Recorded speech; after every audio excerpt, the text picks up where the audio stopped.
metode kompos yang lama membutuhkan waktu 3-6 bulan untuk jadi. Dari sanalah kita coba trial dan error gimana bikin 1 detik itu atau seketika lah istilahnya sampah organik itu bisa dikenali tanaman sebagai sumber nutrisinya.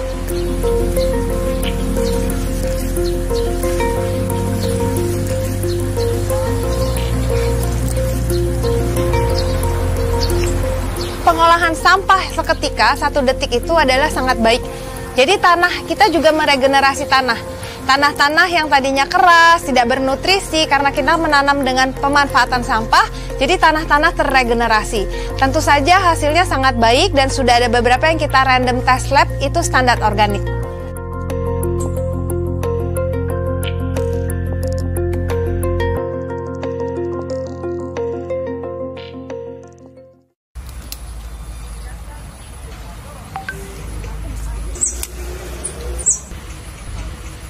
Keberhasilan Yvonne meregenerasi tanah dengan pengolahan sampah 1 detik selama 3 tahun terakhir menyebabkan kebun budi yang dikelolanya berhasil mengembangkan berbagai tanaman produktif. Salah satunya bunga rosella.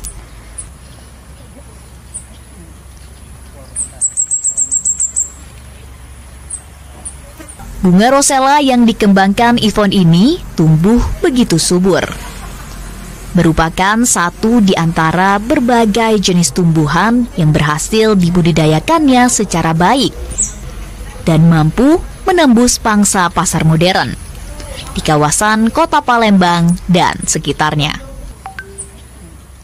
Biasanya kalau organik itu harganya lebih mahal. Kalau misalnya pertanian yang menggunakan pupuk kimia, harga sayurnya itu bisa lebih murah karena ditanam secara massal dan cepat menggunakan pupuk kimia. Tapi di kebun budi sendiri, walaupun hasil dari pangan kita ini organik, kita juga tidak menjual semahal harga organik di pasaran. Karena kita mau mengedukasi masyarakat, ternyata untuk menanam organik itu satu mudah dan murah. Sehingga organik ini bisa diakses masyarakat manapun.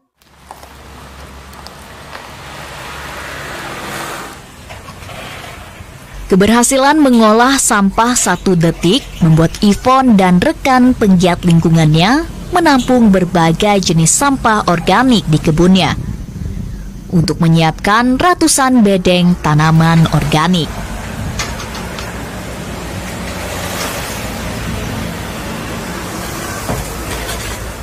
Mereka menerapkan cara elegan untuk memasok sampah organik, sekaligus menanggulangi sampah rumah tangga masyarakat perkotaan. Bahkan dengan cara jemput bola, mengambil sampah organik dari rumah ke rumah.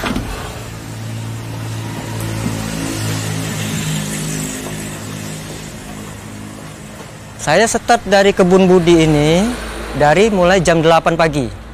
Ngambil mobil, siap-siap, beres sebin, susun ember, saya berangkat. Rute saya pertama, sumama ini seminggu 3 kali. Hari ini rutenya kemana? Minimal ember yang saya bawa itu 70 ember, Bu. 70 ember itu saya ambil. Sumama yang rute pertama itu daerah Soekarno-Hatta, sampah rumah tangga. Itu saya tuh. Terus dari itu langsung ke Sekip. Daerah Sekip sudah tuh daerah Cambayagung. Cambayagung itu ada dekat Celentang, kita ambil itu yang dekat sekolahan.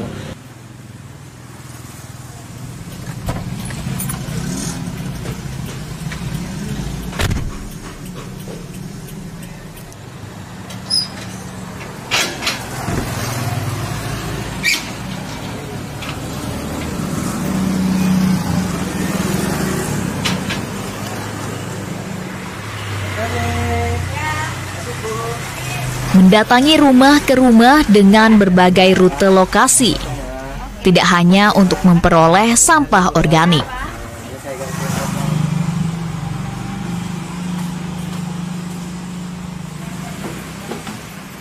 Ruslan yang merupakan rekan aktivis lingkungan Yvonne juga memiliki visi membiasakan warga untuk memilah sampah.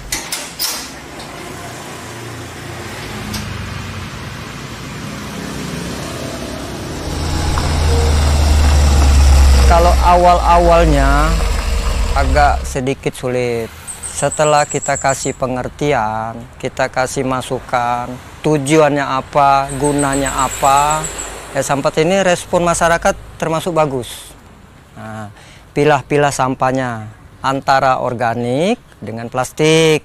Kalau dalam segi kita mencari kayak pilah-pilih sampah, sudah sering kita omongin, Pak, Bu, tolongnya jangan ada plastik, jangan ada botol, jangan ada beling. Ya Pak. Tapi begitu kita ambil, di atasnya sampah organik, di bawahnya beling. Aduh, kita kasih tahu lagi, kasih pengertian sampai dia benar-benar mau nyadarin. Nah itu.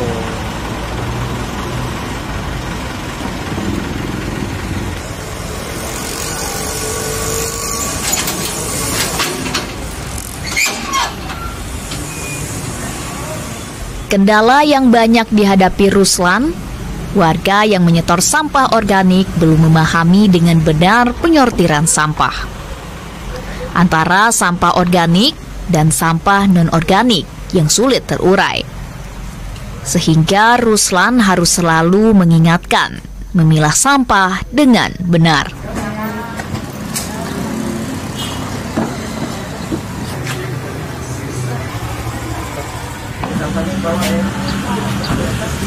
Agak ribetnya gini, wah Pak ini repot Pak ini. Cuman kalau kita mau mulai belajar sama-sama, insya Allah nggak susah. Cukup kita butuh ini plastik, ini organik. Nah, seiring waktu, lama-lama ya mereka juga respon dan mengerti dan mau. Nah, akhirnya sampai sekarang ini, ya terbantu. Dan warga sendiri, dia bilang sangat terbantu sekali Pak sekarang. Karena kami nggak repot-repot buang sampah. Jadi sampah kita jemput ini wah, sangat membantu. Intinya begitu, Bu.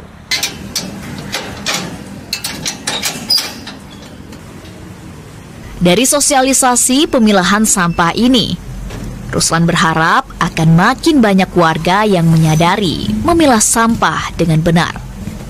Bahkan turut berperan dalam pemanfaatan sampah organik, seperti yang dilakukan di Kebun Budi.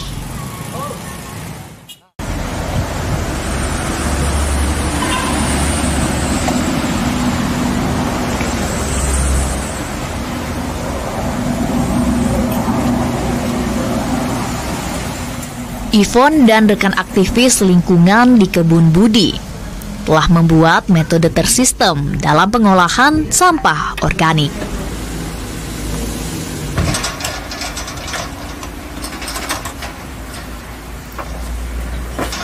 Puluhan ember berisi sampah organik yang berbau dan tidak lagi berguna di kebun ini sangatlah berharga karena akan menjadikan tanah memiliki nutrisi yang sangat tinggi dan dibutuhkan oleh tanaman.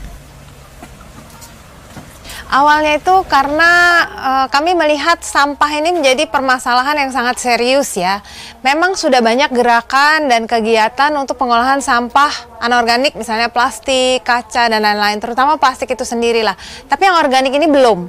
Padahal sampah organik ini yang menimbulkan bau, yang membuat pencemaran air, udara, tanah. Tapi ini belum diolah. Sampah organik inilah yang sebenarnya bisa meledak yang berbahaya. Dari masalah inilah membuat kita berpikir dan berinovasi bagaimana caranya kita bisa mengolah sampah organik.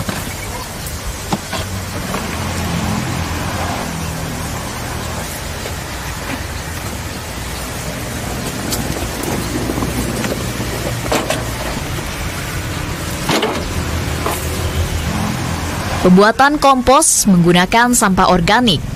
Walaupun terkategori murah, namun hingga kini tak banyak orang yang melakukannya. Selain belum teredukasi dengan pemilahan sampah, masyarakat umum terkadang banyak yang tidak tahan dengan bau yang ditimbulkan oleh sampah organik.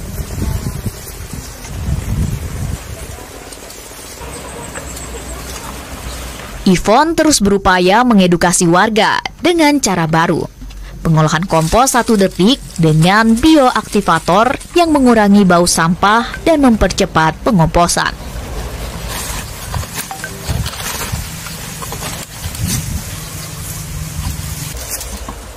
Awal-awalnya sih kami edukasi ke masyarakat untuk pengolahan sampah organik menggunakan metode-metode konvensional ya. Tetapi di lapangan tuh ditemui bahwa satu, masyarakat itu masih enggan karena mengolah sampah organik itu berbau.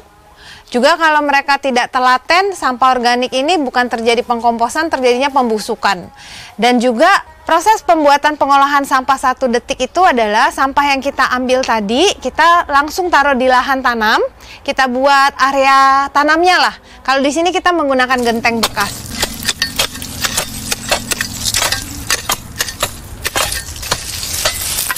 Mas Rizko, kita kayaknya panen agak susah ya, agak gagal ya.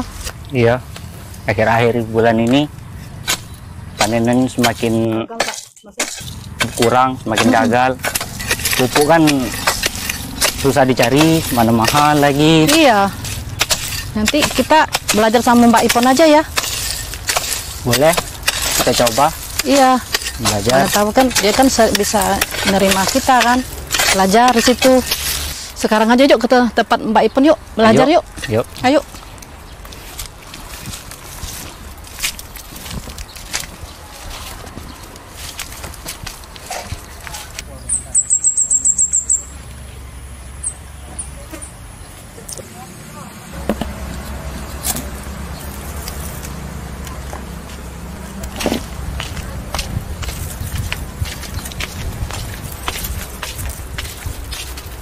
Selamat siang Ibu. Selamat siang Pak, Bu. Lagi panen buah Bu. Iya, lagi panen markisah. Oh, seger-seger banget Bu. Iya. Emang pakai pupuk kimia apa Bu? Oh, kami nggak pakai pupuk kimia di sini. Oh, terus pakai apa Bu? Pakai kompos. Kompos kan lama Bu. Oh, di kebun Budi enggak, komposnya cuma 1 detik. Oh, kok bisa Bu? Mau belajar? Boleh Bu. Yuk kita belajar sekarang. Ayo, saya petani ini Rosella sama bayam Brasil.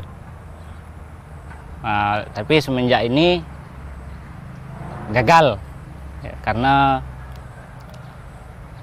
pupuknya susah dicari, harganya mahal, susah dijangkau harganya, karena kurang subur kan, apalagi sekarang ini kan musim panas. Nah, jadi kan tanamannya tidak sesuai, perbandingannya sih jauh beda. Cuman tanamannya kan lumayan kan, di situ kan lumayan, boleh katakan ini gagal panen. Jadi sampah-sampah organik yang sudah dipilah kita kumpulkan, lalu kita taruh di lahan seperti ini. Kita bikin areanya, kita bisa batasi dengan genting. Setelah itu, supaya tidak berlalat dan tidak berbau, kita siramkan tadi cairan, air, dan biowaspромik.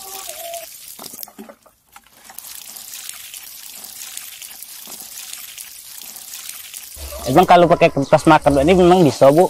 Iya, kertas makan seperti ini juga masih bisa diolah dengan biowaspромik. Jadi saat melakukan pemilahan, kita tidak bingung, hanya perlu memilahkan antara plastik dan organik. Sehingga seperti plastik, kaca, itu tidak kita masukkan dalam pemilahan kita. Sisa makanan, bungkus nasi, kertas nasi seperti ini masih bisa kita campur dan kita olah menjadi pupuk tanaman kita.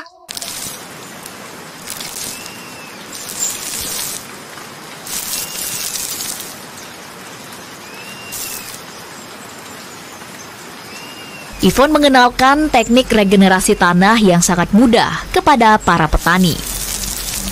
Sampah organik yang sangat bau langsung menjadi tidak lagi berbau saat sudah disiram dengan bioaktivator yang merupakan hasil fermentasi campuran air, kulit buah, dan starter pengomposan yang dikembangkan dari fermentasi alami.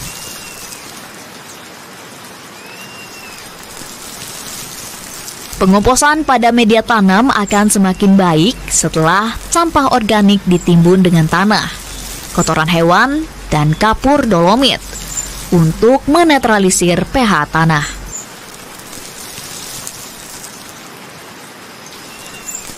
Kita siramkan dengan biowaspромik. Biowaspромik itu sendiri kita encerkan 1:30. Jadi penggunaannya sangat hemat. Untuk satu beddingan mungkin sekitar 1 kali 10 meter, kurang lebih 5 ton sampah, itu kita hanya menggunakan 1 sampai 1,5 liter biowaspромik saja. Untuk membuat biowash-promik kita butuhkan bisa dari materi organik. Kalau di kota biasanya kita sarankan menggunakan kulit-kulit buah. Kalau di perdesaan, di perkebunan kita sarankan menggunakan limbah yang ada di kebun. Misalnya seperti batang pisang atau misalnya dari batang jagung yang sudah tidak dipakai, enceng gondok. Itu perbandingannya 1:5:25.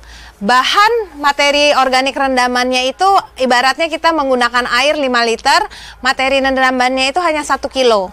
Tapi kita butuh starter namanya promik. Promiknya itu 200 ml. Jadi ada 3 bahan yang kita gunakan, promik, materi organik, dan air. Airnya boleh apa saja. Makanya disebut biowash promik. Nah, tadi sudah lihat kan prosesnya? Begitu mudah kan ketika sampah kita taruh kotoran sapi atau misalnya punya kotoran hewan apapun bisa kita pakai, lalu kita kasih sekam bakar, dolomit, dan kita siram lagi oleh biowash promik, sudah bisa langsung kita tanami. Semudah itu. Sudah siap tanam? Iya, kita tanam sekarang yuk. Media tanam yang sudah diolah Ivon ini mengandung bakteri baik yang mempercepat penguraian limbah organik, sekaligus membunuh patogen penyebab bau busuk. Kebun Budi menerapkan pengelolaan sampah organik yang dinilai banyak kalangan sulit ditangani. Upaya mengelola sampah seperti ini tidak mengganggu lingkungan sekitar, bahkan sangat efektif dalam meregenerasi tanah menjadi subur dan bermanfaat bagi ekosistem di sekitarnya. Permasalahan pupuk sampai saat ini masih menjadi persoalan pelik yang dihadapi petani. Mahalnya harga pupuk memicu kelangkaan pupuk bersubsidi, sehingga metode kompos 1 detik yang diterapkan di kebun Ivon dengan memanfaatkan sampah organik sangat menarik bagi petani di sekitarnya. Mudah ya, paling nanti kita tinggal siram 2 hari sekali. Oh iya Bu, nanti saya praktekkan di rumah, semoga berhasil. Ya, yuk mari. Kalau di Kebun Budi sendiri, karena kita juga sebagai kebun percontohan, kebun edukasi, kebun penelitian, maka di kebun ini kita banyak uji coba menanam banyak jenis tanaman. Tanaman sayur, tanaman buah, umbi-umbian, rimpang, dan juga tanaman-tanaman obat kita coba tanam di sini dan semuanya berhasil. Tanaman produktif dengan metode tanam organik mampu menghasilkan produk buah, bunga, dan sayur unggulan. Dan kita labelkan. Ivon rutin memasok berbagai hasil tanamannya ke supermarket dan departemen store yang ada di kota Palembang.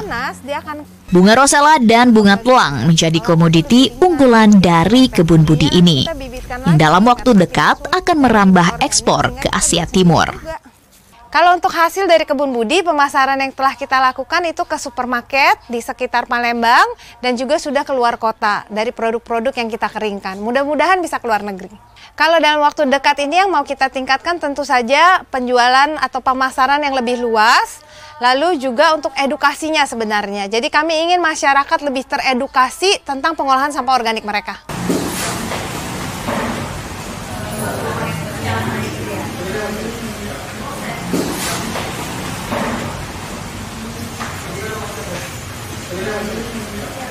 Semakin tingginya permintaan produk komoditi dari Kebun Budi, membuat area tanam di Kebun Budi juga semakin meluas, sehingga membutuhkan banyak pasokan sampah organik.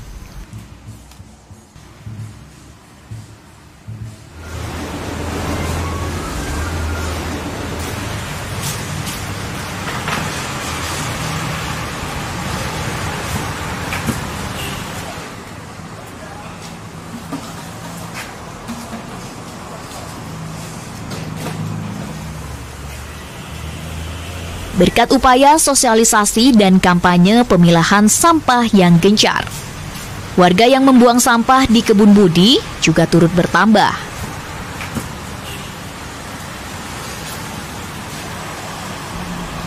Pasokan sampah kini tidak berasal dari rumah tangga saja, namun juga dari hotel dan restoran yang memiliki jumlah sampah organik melimpah. Saran untuk para petani yang kesulitan mendapatkan pupuk atau merasa pupuk kimia itu ternyata mahal, bikin kompos itu sulit, lama, dan kadang cenderung gagal, adalah yuk kita coba belajar olah sampah pakai biowash promik. Jadi dengan memanfaatkan sampah yang kita hasilkan setiap hari, memanfaatkan sampah di sekitar kita, memanfaatkan sampah dari limbah-limbah perkebunan kita bisa menciptakan pupuk kita sendiri. Kita tidak hanya menjadi konsumen, kita menjadi produsen.